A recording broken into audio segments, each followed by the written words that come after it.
என்னோட சாட்சி என்னன்னா, என் மகளை பிடிச்சி என் மகளுக்கு இடையில வயிற்று வலி இருந்துச்சு, கட்டி இருக்குன்னு சொல்லியிருந்தாங்க. அந்த கட்டி ஆப்ரேஷன் பண்ணி ஆகணும்னு சொல்லியிருந்தாங்க.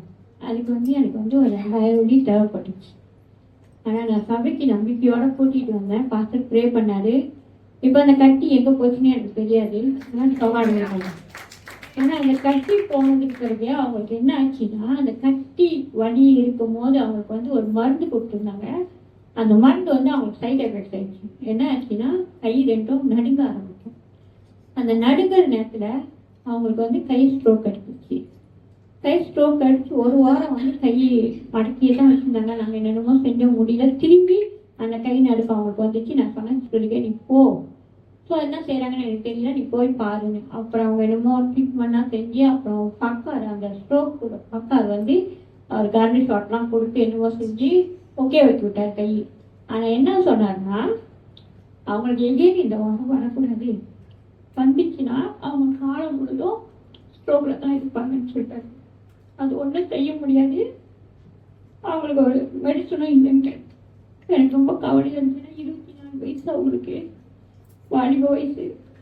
எனக்கு ரொம்ப கவலையாச்சு. என்னோட முறையீடு ஆண்டவர்கிட்ட தான் படித்தேன். என் பிள்ளைக்கு 24 வயசு ஆச்சு, வாலிப பிள்ளை, இன்னும் கல்யாணம் பண்ணலை, ஒன்றும் இல்லை.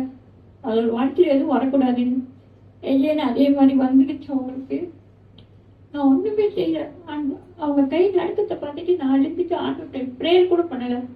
ஆண்டவர்கிட்ட ஒன்றே வந்துட்டாங்க, நடுவில் இந்த நடுக்கம் இப்படியே போயிடணும், அது எஃபெக்ட் பண்ணக்கூடாது, கையை எதுவும் ஆகக்கூடாது, பூர்ண சுகத்தை நீங்கள் தான் கொடுக்கணும் அப்படின்னு சொல்லிட்டு கொண்டு போய் ரூமில் படுக்க வச்சுட்டோம். சமாதானம் பண்ணி படுக்க வச்சுட்டோம்.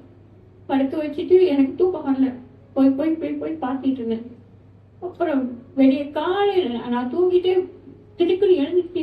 என் பிள்ளைக்கு என்ன ஆச்சோ தெரியலையே அப்படின்னு பதறி எழுந்து போய் பார்த்தா கையை விசாலமாக போட்டு நல்லா தூங்கிட்டு இருக்காங்க என் மகன்.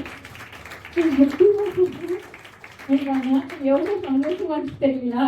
ஏன்னா நான் லாஸ்ட் அவங்களுக்கு டாக்டர் கொடுத்த சாய்ஸ்.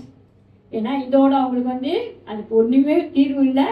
காலம் முழுதும் அவங்க ஸ்ட்ரோக்கில் தான் இருப்பாங்க.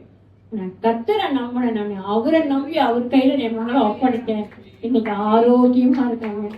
பேசுறவங்களுக்கு ரொம்ப ரொம்ப நன்றி.